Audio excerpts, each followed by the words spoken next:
এক breaking news দিবলৈ ওলাইছোঁ যে সকলো ছাত্ৰ ছাত্ৰীলৈ আহিছে এক বিশেষ জাননী কি আজি এই ভিডিঅ'ত আলোচনা লগতে এই ভিডিঅ'ত আলোচনা কৰিম যে অসমৰ HSLC আৰু হাই মাদ্ৰাছা পৰীক্ষা কেতিয়া অনুষ্ঠিত হ'ব।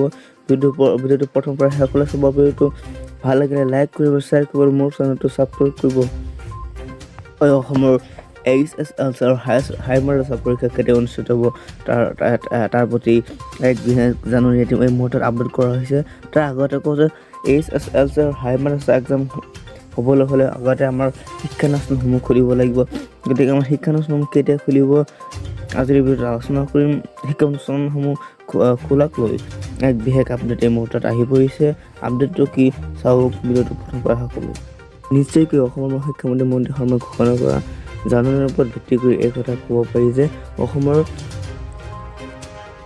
HSLC আৰু হাই মাদ্ৰাছা এক্সাম জুন মাহৰ প্ৰথম সপ্তাহৰ পৰা আৰম্ভ হোৱাৰ সম্ভাৱনা, কিয়নো অসমৰ শিক্ষানুষ্ঠানসমূহৰ যদি গৰমৰ বন্ধ ঘোষণা কৰে তেনে জুলাই মাহত ঘোষণা কৰিছিল, কিন্তু এইবাৰ সমগ্ৰ মে মাহটো গৰমৰ বন্ধ হিচাপে অসমৰ শিক্ষামন্ত্ৰী মন্ত্ৰী শৰ্মাই ঘোষণা কৰিছে।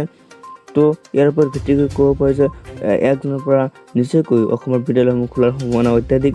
আৰু যদি কৰোণা পৰিস্থিতিৰ প্ৰতি যদি কৰোণাৰ বৃদ্ধি সংক্ৰমণ ৰোধ কৰিব পাৰি তেন্তে 1 জুনৰ পৰা নিশ্চয়কৈ অসমৰ বিদ্যালয়সমূহ খুলিব। আৰু 1 জুনৰ পৰা খুলিলে নিশ্চয়কৈ